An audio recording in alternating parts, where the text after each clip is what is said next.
اعوذ باللہ السمیع العلیم من الشیطان اللعین الرجیم بسم اللہ الرحمن الرحیم الحمد للہ رب العالمین وصلی اللہ علی محمد وآلہ الطاہرین اللہم صلی علی محمد وآل محمد وعجل فرج۔ آپ کی خدمت میں توحید کی اقسام کا بیان جاری و ساری تھا، اور کل توحید افعالی کے بارے میں گفتگو آئی اور نہایت ہی خوبصورت اور باریک بین نقطے کی جانب اشارہ بھی دیا گیا۔ آج اس سے آگے ایک اور قسم کا بیان ہے، اور وہ ہے توحید عبادت۔ توحید عبادت کے بارے میں فرماتے ہیں کہ عبادت اللہ کے لیے مخصوص ہے، عبادت فقط اور فقط اللہ کی ہے، اور اس کی ذات پاک کے علاوہ کوئی بھی معبود نہیں ہے۔ معبود یعنی جس کی عبادت کی جائے۔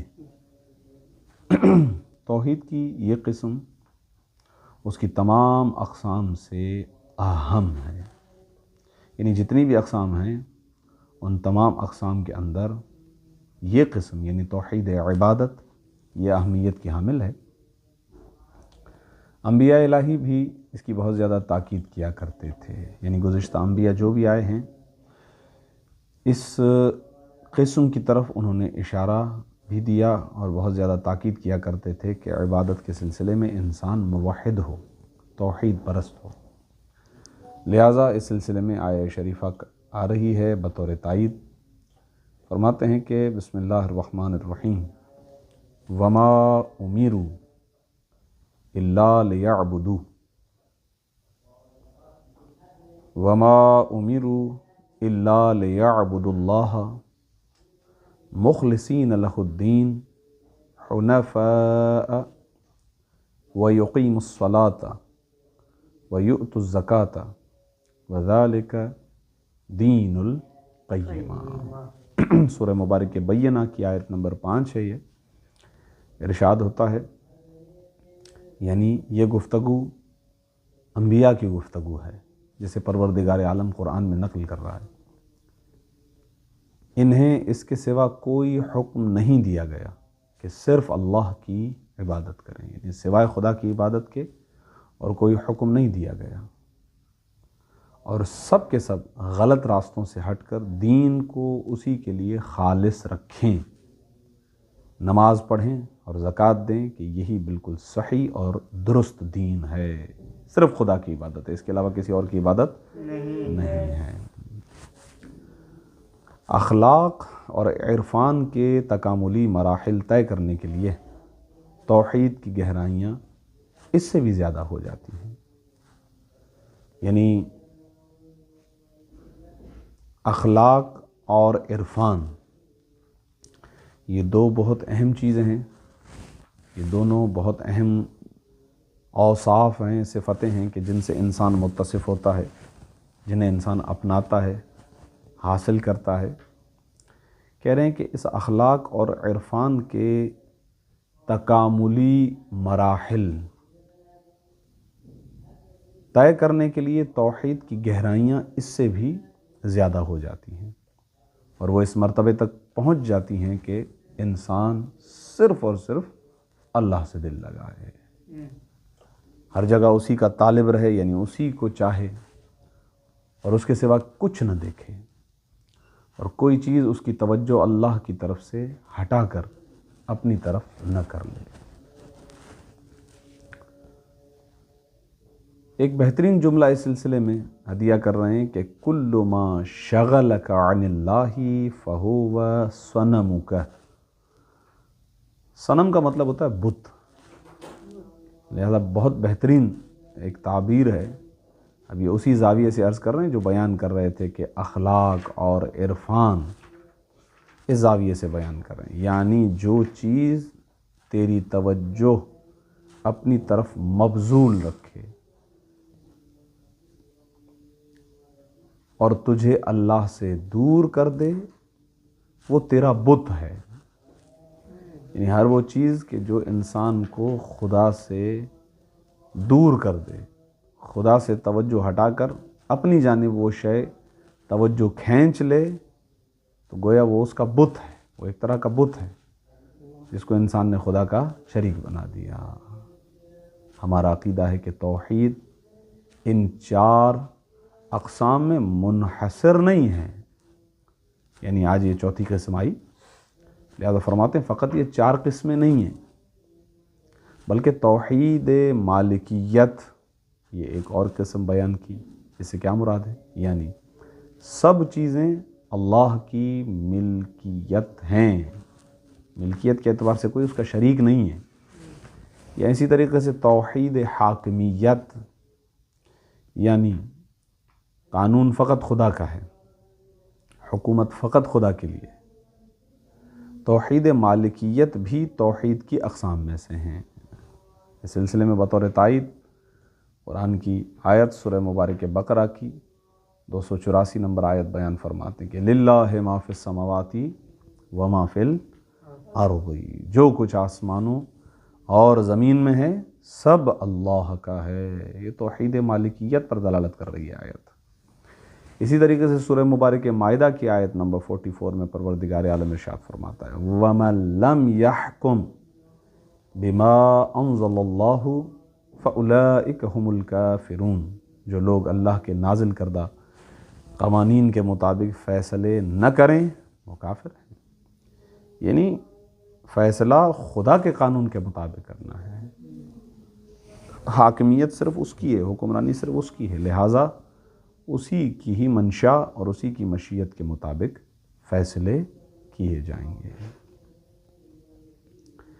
یہاں تک گفتگو توحید کی اقسام کے باب میں ختم ہوتا ہے، اور اگلے مرحلے میں یعنی جو 7ویں نمبر ہیڈنگ ہے، 7واں عنوان جو ہے وہ یہ ہے کہ انبیاء کے معجزات اللہ کی طرف سے ہیں۔ انبیاء خود بھی اس بات کا اظہار کرتے تھے۔ ایسے معجزہ کہتے ہی اس کو ہیں کہ جس سے ایک عام بشر انجام دینے سے عاجز ہو، ہر بندے کی بس کی بات نہ ہو وہ، لہذا انبیاء اس طرح کے امور دکھلایا کرتے تھے اپنی نبوت کی صداقت کے لیے، اپنے دعوے کی صداقت کے لیے۔ بسا اوقات لوگ خود مانگا کرتے تھے کہ آپ جو ہے وہ کوئی معجزہ دکھا دیں اگر آپ کوئی نبی ہیں تو اس کے اندر مین نقطہ یہی ہے کہ یہ بھی خدا کی طرف سے ہیں، ان کی اپنی جانب سے نہیں ہیں۔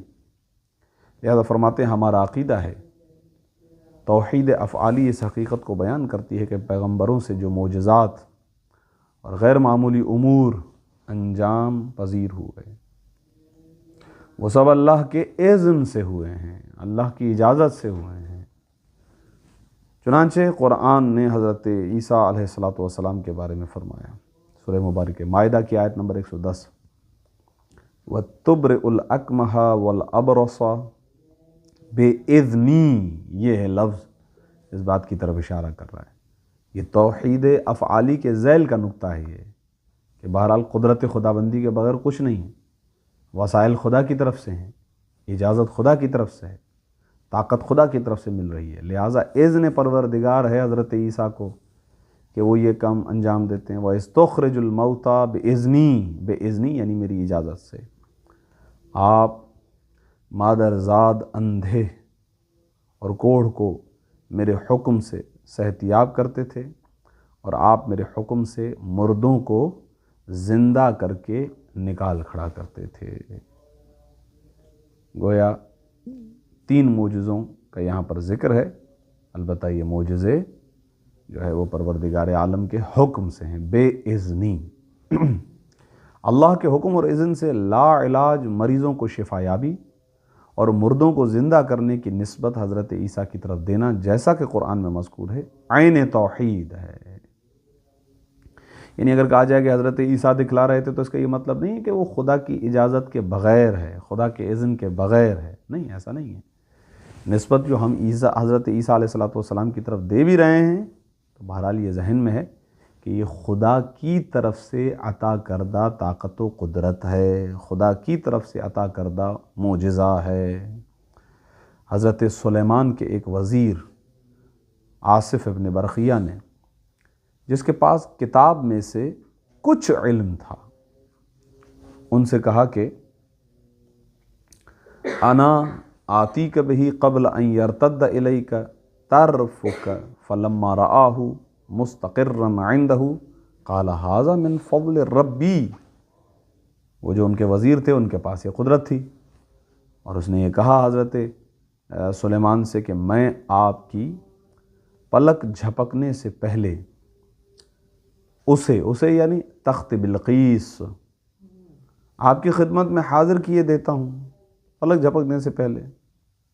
جب انہوں نے تخت کو اپنے پاس موجود پایا تو کہا یہ میرے پروردگار کا فضل ہے، یعنی یہ معجزہ دکھائی دیا، یہ کام دکھائی دیا، یعنی یہ عام کام نہیں تھا، غیر معمولی امر تھا، ایک ہر کسی کے بس کی بات نہیں تھی۔ پوچھا تھا کہ کون ہے کہ جو جلد سے جلد لا سکے، تو اس نے کہا کہ پلک جھپکنے سے پہلے میں لا سکتا ہوں، سیکنڈوں میں لا سکتا ہوں۔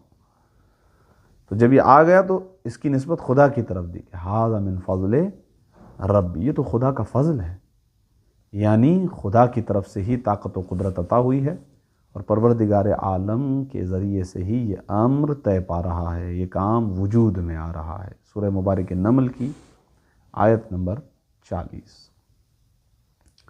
لہٰذا یہ گفتگو جو ابھی اس مقام پر کی ہے، یہ توحید افعالی جو کل بیان کی گئی تھی اسی کے ذیل کا نقطہ ہے۔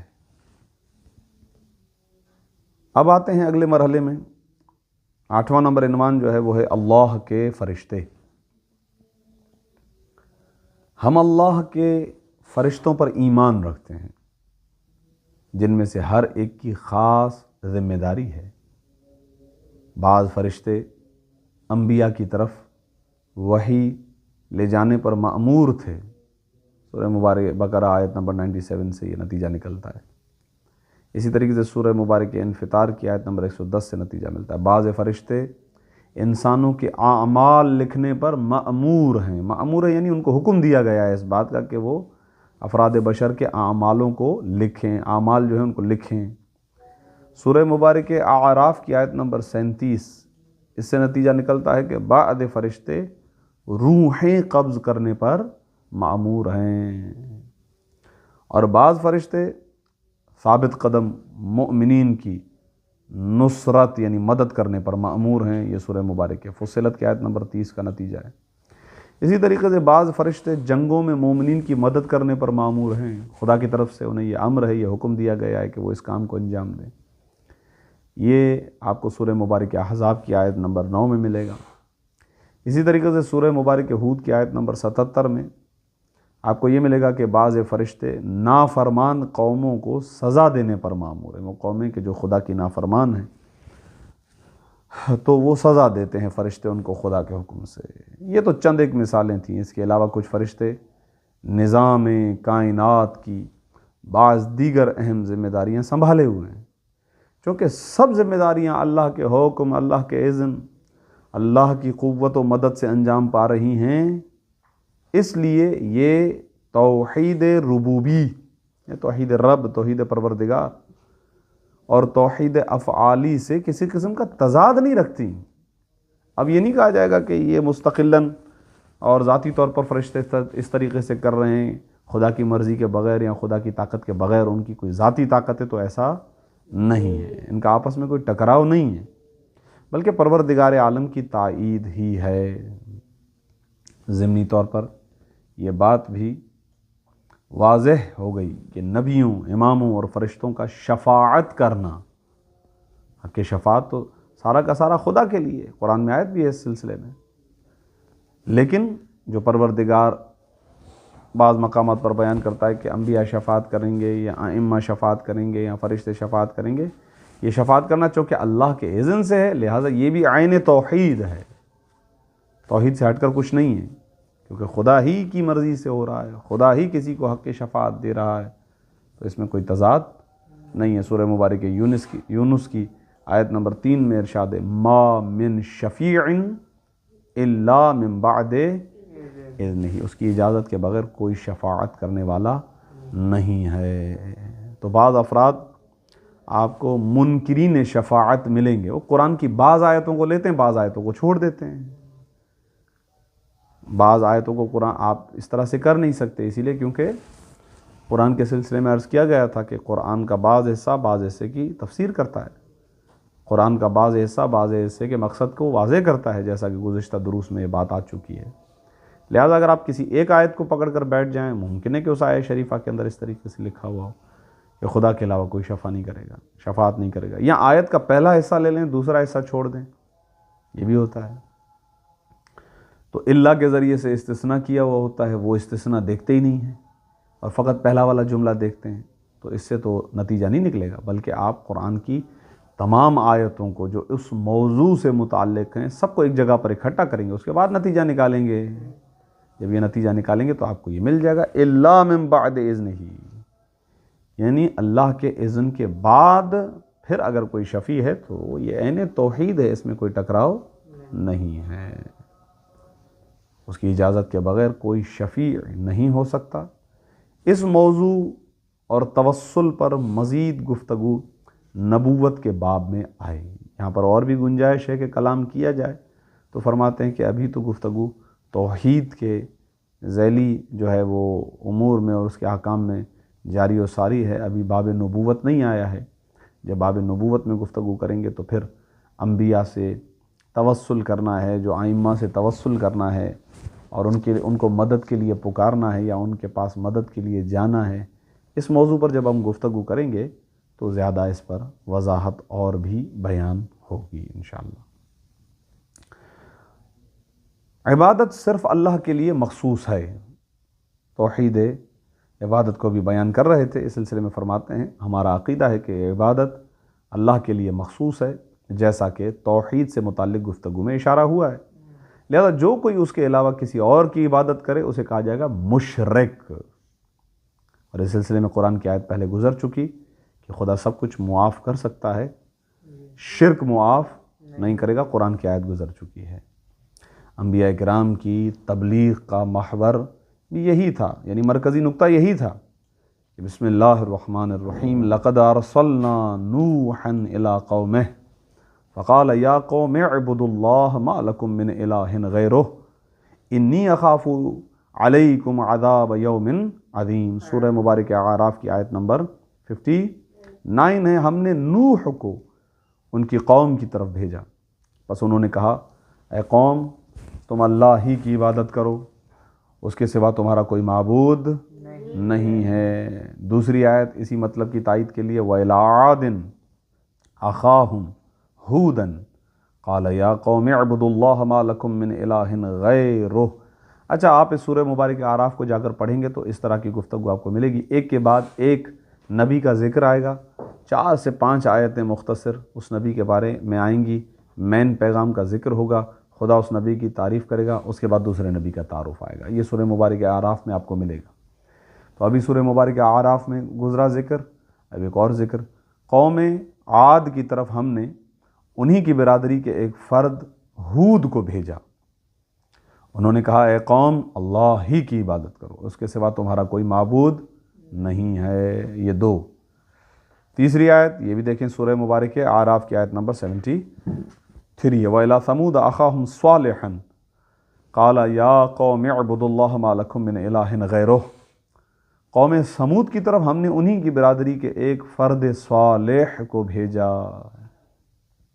اور اس فرد صالح نے جا کر کیا کہا اے قوم اللہ ہی کی عبادت کرو، اس کے سوا تمہارا کوئی معبود نہیں ہے۔ سورہ مبارک اعراف کی ہی آیت نمبر 85 کہ وَإِلَىٰ مَدْيَنَ أَخَاهُمْ شُعَيْبًا قَالَ يَا قَوْمِ اعْبُدُوا اللَّهَ مَا لَكُم مِّنْ إِلَٰهٍ غَيْرُهُ۔ اے اہل مدین، یعنی اہل مدین کی طرف ہم نے انہی کی برادری کے ایک فرد شعیب علیہ السلام کو بھیجا، انہوں نے جا کر اپنی قوم سے کیا کہا اے قوم اللہ ہی کی عبادت کرو، اس کے سوا تمہارا کوئی معبود نہیں ہے۔ تو آپ نے دیکھا، ملاحظہ کیا کہ ایک کے بعد ایک نبی کا ذکر آیا، محور تبلیغ ایک ہی چیز ہے، پیغام ایک ہی ہے، بنیادی پیغام ایک ہی ہے، وہ کیا ہے؟ لا الہ الا اللہ، اس کے سوا کوئی معبود نہیں ہے، بس اسی کی عبادت کرو، اس کے علاوہ کسی اور کی عبادت کی اجازت نہیں ہے۔ اللہ کی عبادت کرو، اس کے سوا تمہارا کوئی معبود نہیں ہے۔ یہ بات انبیاء کی زبانی کئی مرتبہ قرآن میں بیان ہوئی ہے۔ قابل غور بات یہ ہے کہ ہم مسلمان اپنی نمازوں میں سورہ حمد کی تلاوت کے وقت اس اہم اسلامی شعار کو دہراتے رہتے ہیں۔ شعار یعنی بے معنی نعرہ، ایک کلام ہے جو پہچان بن جائے، ایاک نعبد و ایاک نستعین، ہم صرف تیری ہی عبادت کرتے ہیں اور صرف تجھی سے مدد مانگتے ہیں۔ عبادت فقط پروردگار عالم کی ہے، یہ ہم بار بار ہر نماز کی ہر 2 ابتدائی رکعتوں کے اندر پڑھتے ہیں۔ یہ بات واضح ہے کہ انبیاء اور فرشتوں کی شفاعت پر ایمان رکھنا جو اللہ کے حکم سے ہو اور جس کا تذکرہ قرآنی آیات میں بھی آیا ہے، وہ یہ جو شفاعت پر ایمان رکھنا ہے نا کہ انبیاء بھی شفاعت کریں گے اور فرشتے بھی شفاعت کریں گے، یہ ان کی عبادت نہیں ہے۔ یہ نہیں کہہ رہے ہیں کہ ہم فرشتوں کی عبادت کر رہے ہیں یا ہم جو ہے وہ انبیاء کی عبادت کر رہے ہیں۔ اس کا آپس میں کوئی جو ہے نا ایسا تعلق نہیں ہے کہ اگر کوئی عقیدہ بنا لے کہ انبیاء شفاعت کریں گے یا جو ہے فرشتے شفاعت کریں گے تو اس کا مطلب یہ ہوا کہ وہ شخص گویا ان کی عبادت کر رہا ہے، ایسا نہیں ہے۔ اسی طرح انبیاء کرام کو وسیلہ بنانا یعنی ان سے یہ درخواست کرنا کہ وہ ہماری مشکل کے حل کے لیے خدا کی بارگاہ میں دعا کریں، نہ تو یہ بندگی ہے، یعنی ایسا نہیں ہے کہ ہم ان کی عبادت کر رہے ہیں، اور نہ یہ عبادت ہے، ایسا نہیں کہ ہم ان کے بندے بن گئے، نہیں، بندے ہم خدا کے ہیں، لیکن اب خود پروردگار عالم نے ان ہستیوں کو درمیان میں وسیلہ بنایا ہے۔ خدا نے رابطہ انہی کے ذریعے سے ہم سے کیا ہے، ڈائریکٹ تو رابطہ نہیں کیا۔ انبیاء آ کر خدا کا پیغام دیتے ہیں تو ہم بھی جب خدا کی بارگاہ میں کوئی پیغام بھیجنا چاہتے ہیں تو انبیاء کے ذریعے سے بھیجتے ہیں، یہی عقل کا تقاضا ہے۔ تو جو انبیاء کو بائی پاس کر رہے ہیں، صحیح ہے، ڈائریکٹ وہ کہتے ہیں یا اللہ مدد، ڈائریکٹ خدا کی طرف رجوع کرتے ہیں اور کہتے ہیں باقی سب کچھ شرک ہے، وہ در حقیقت عقل سے کام تو نہیں لے رہے۔ بھئی خدا نے آپ سے کہاں کلام کیا ہے؟ خدا نے تو آپ کو لفٹ ہی نہیں کروائی ہے، صحیح ہے نا۔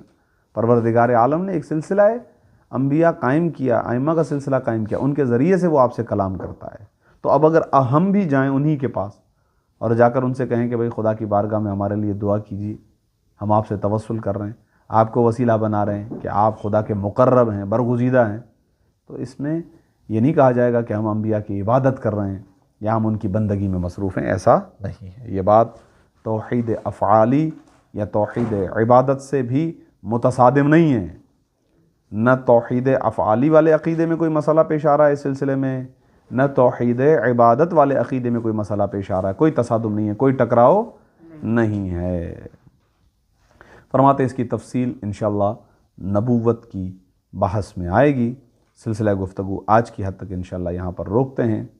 پروردگار عالم سے دعا کرتے ہیں کہ پروردگار عالم ہمارے تمام امور کے اندر توحید کو زندہ رکھے انشاءاللہ۔ پروردگار سے یہ بھی دعا کرتے ہیں کہ ہمیں تعلیمات محمد و آل محمد علیہ الصلاۃ کو سمجھ کر اس پر عمل کرنے کی توفیق عطا فرمائے۔ ربنا تقبل منا انک انت السمیع العلیم بجاہ محمد و آلہ الطاہرین، اللہم صلی علی محمد و آل محمد۔